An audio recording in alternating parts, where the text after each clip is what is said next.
Story 1. I never did that, but when my son was young, I used to ask him if I needed to count to 5.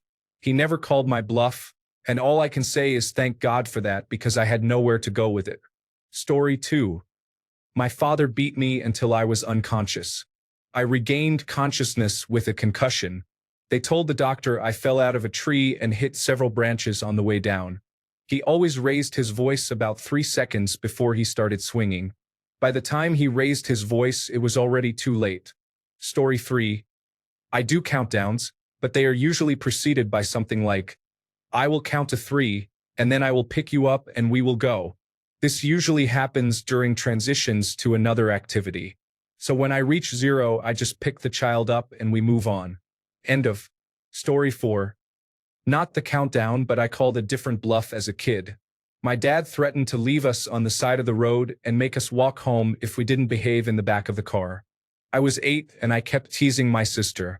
He stopped the car and told me and my brother, who was 9, to get out. My brother cried and pleaded, but I just got out and started walking.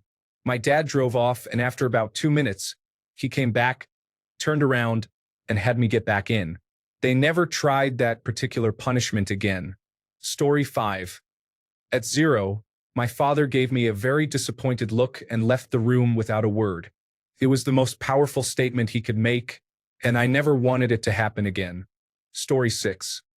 At 4 years old, I began to hoard and cling to my belongings because I learned that my parents would immediately throw away or break my things over small issues.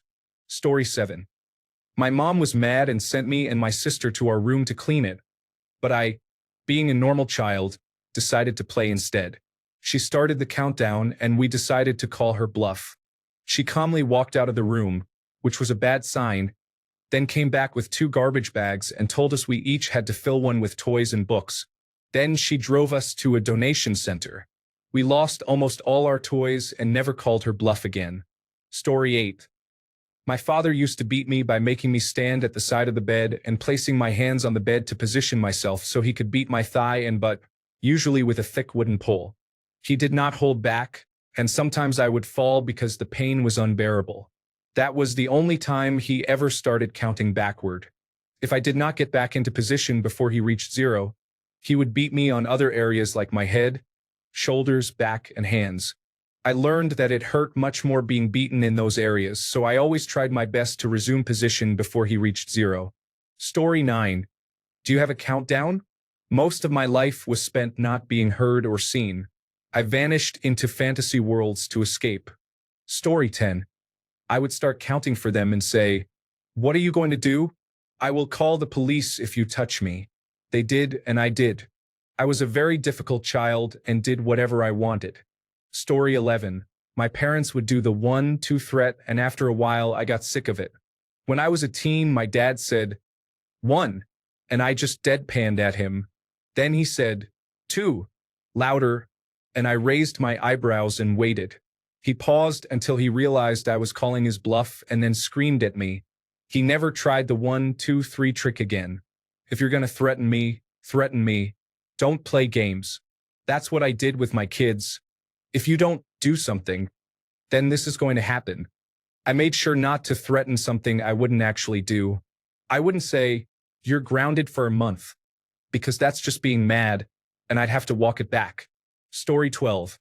They pulled over into a parking lot, got me out, spanked me severely, put me back in the car, then drove home.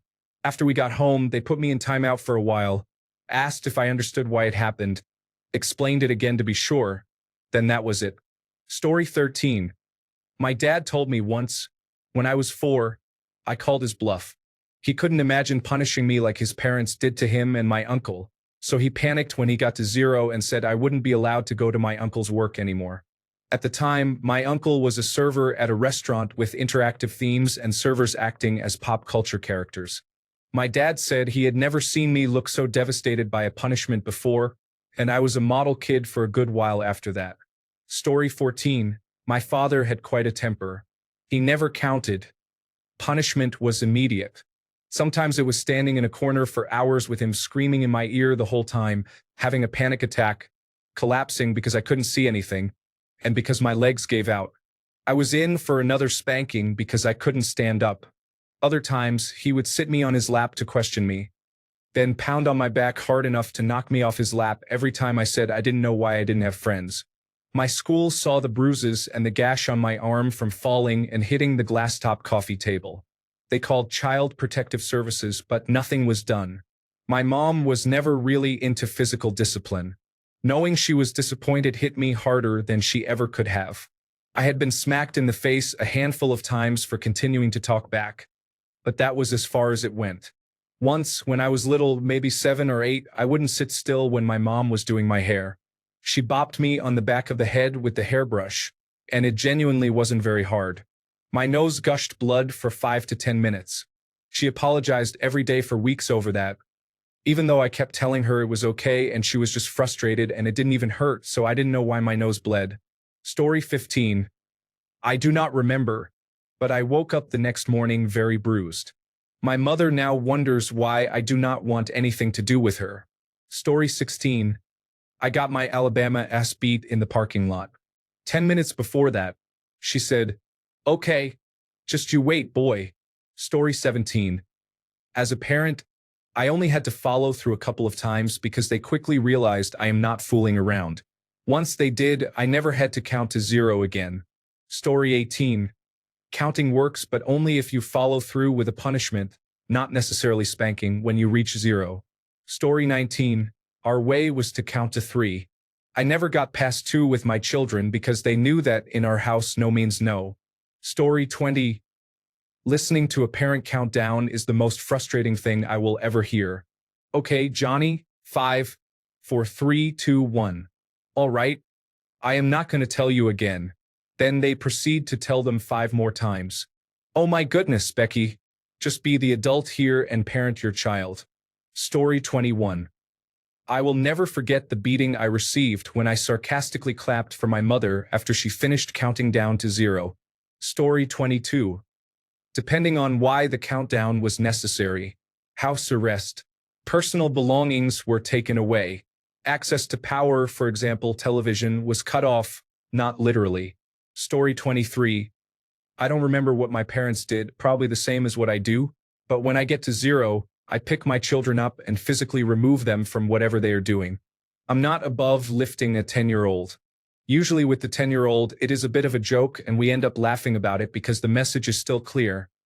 This is ridiculous, but I am literally going to prevent you from doing what you are trying to do because it is unacceptable. With the 5-year-old, she will usually be screaming loudly, and I will carry her to her room and sit with her until she is emotionally calm enough for calming techniques to work. We start with throwing stuffed animals to get the anger out, then we name the angry feelings, and finally we work our way down to jumping jacks and breathing exercises. It is gentle parenting but with strict boundaries, and my children behave well in public as a result. Story 24. They proceeded to paddle me with a wooden spoon, wooden paddle, a shoe, or their hand. They would go harder and more aggressively if you did not start crying or if you fought back. Story 25. The punishment varied, but the worst was probably the time they shattered my body into 7 different pieces and scattered them across the land like chaos emeralds. We are cool now, though. Story 26. Extension cord to the left cheek, belt buckle to the right cheek, or my mom's personal favorite, wooden spoon over the head. Story 27. Beaten with slippers or shoes if they were really angry. We would let them get to about 3 hits, then run away and try to hide because once they started counting, the hits would come whether we behaved or not. Story 28. Mom dragged me up the stairs by my hair. She claimed she was just holding it and I was pulling, which amounts to the same thing. She threw away my Halloween candy. She was a really great parent otherwise, but had hit a breaking point over something stupid my brother did earlier, and took it out on me. She has apologized over the years, but may not take it as seriously or see it as traumatizing as I did. I wondered why I was so afraid of rebelling in high school when they made stupid rules that really tested our relationship. Story 29.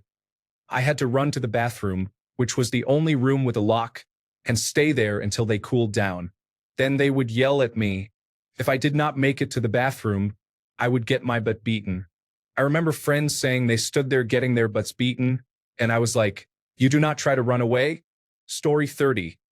My husband does this and it upsets me because what happens in the end? Then he counts again.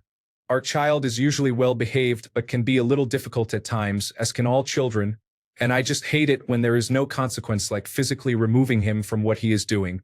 Story 31. Had to spend the night in the basement. No light, no heat, no bed, no blanket. Was not naked but only wore the clothes I had at the time. Story 32. For me, they never reach 0. They stop at 1 and say, "You want to try me?" Then the wooden ruler comes out. Story 33.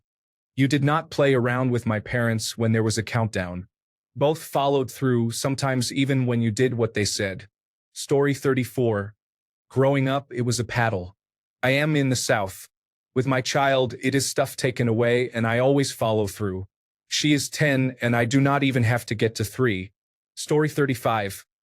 I was about 3 or 4 years old, and we were out having dinner with my mother's friends. Apparently, I wasn't listening, and she did the whole countdown thing. Then she threw my toy into the water. Later, her friend asked where she hid my toy and was shocked to hear she actually threw it. My mother told me this story many times, saying it's really important for parenting to follow through with your threats. Story 36. Once, I was counting up from 1 to 3 for my son, while holding my hand up and raising a finger for each number. I was on 2, and he reached up and pushed my fingers back down. It was so hard not to burst out laughing. Well played, son. Story 37. Soap in my mouth, wooden utensils broken on me, an attempt to guilt me for taking away her power. And now it is just poorly constructed mind games because she does not know how to hurt me anymore. Story 38. Little David cannot answer your query right now as he is having surgery. Story 39. I am a parent and a teacher. Every second must be the same length, no half seconds or anything like that. Once you reach 0, there must be instant consequences with no going back. If you respect these rules, you will only have to count once or twice at most. Not respecting these rules means counting all the time. What happened? They were under 5, so probably go to your room, no television, or go back home. Story 40. My mom used to spank me and I would go right back to misbehaving, so she would spank me harder until she wondered at which point it would become abuse. Then she used timeouts, which were difficult for her because she had to watch me to make sure I stayed there the entire time. Physically putting me in a corner or sitting me in a stairwell with nothing in it worked, and I started behaving better quickly after that. It's always interesting what works for different people. Story 41. I'll answer this with my favorite joke. What is the difference between me and cancer? My father did not beat cancer. Story 42. Violence, sometimes violence with accessories like belts and shoes, but on the odd occasion wooden spoons. I used to hate the wooden spoon. Story 43. Absolutely nothing. I ran all over my single mother when I was young, and I have never stopped apologizing for it. I ended up a high school dropout but got lucky. Between being good with technology and joining the army, I made my way through a corporate career to be able to take care of my 2 boys and their mother. Now my boys are teenagers and I expected version 2 of myself. My boys are just the kindest and best boys in the world. I don't understand how I got so lucky after how I was to my mom sometimes. She and I are solid now, and she never stopped believing in me. I just didn't start living up to it until my first son was born. Story 44.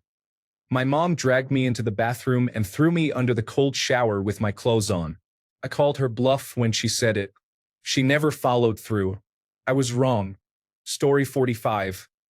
No one here could ever answer that question because if they got to 0, they would not be here to answer anymore. Story 46.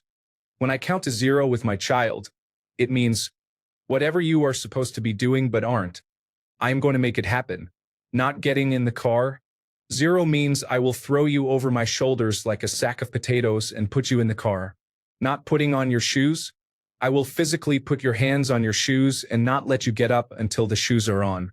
Now that he is older, sometimes the consequences are different, but I try to warn him in advance. For example, if I get to 0, we are going home. Or if I get to 0, you are done with electronics for the day, or whatever. Story 47. Silly question. Obviously, anyone who actually gets to the end of the count, which in my case usually counts up, would not be here to answer. Story 48. I never did it, but my brother was a spoiled brat. They never got to zero. It was 3, 3 3/4, 3.5, 3 1/4. They would even go as low as 0.1. Then once they reached zero, he would just carry on with what he was doing, get shouted at, and not care at all. Story 49. I got my ass beat, belt to bare skin. I was 6, and my stubbornness knew no bounds.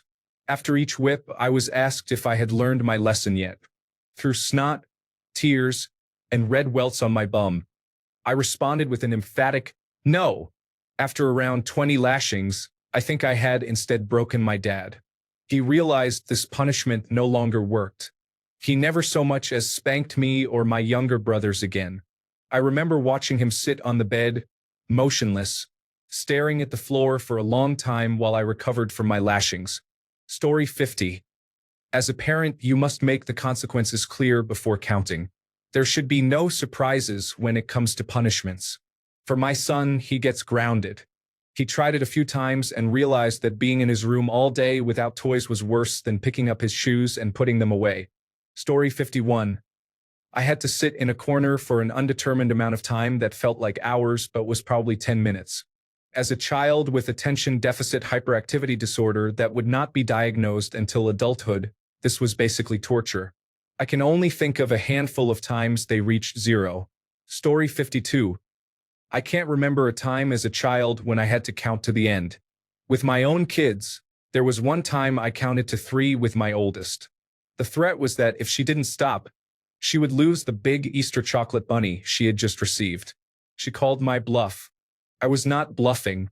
I never had to count to 3 again, and none of the younger kids tried to call my bluff either because Big Sister told all of them about the chocolate bunny she lost. Story 53. I cannot remember my parents counting. We already knew what would happen if we misbehaved. I have counted to 3 with my children, and they lose something like screen time or video games. I tell them in advance what it will be so there are no issues with thinking of something afterward. I do not often get to 3. Story 54. Beatings. She always threatened to ground us, but she never really wanted us around, so that did not stick. Story 55. I am glad others have a similar experience. People have told me sorry for being abused, but I always thought it was a universal thing in American households. Story 56. Got beat. But there is a difference between abuse and discipline. I always knew exactly why I was in the position. I always had a chance to redeem myself to get out of that situation, and they never went too far. Growing older, I realized I was a terrible kid. I have heard some crazy stories of parents disciplining their kids, and many people cannot discipline children without abusing them. Children are smart. If you explain, they will understand and can choose the discipline route or the redemption route. I do not think we should do away with discipline entirely because it is an effective deterrent to bad behavior in a way that talking does not achieve. However, people should be educated on the line between discipline and abuse. Thanks a bunch for sticking around till the end of the video. Remember to subscribe, and until next time, stay awesome and goodbye.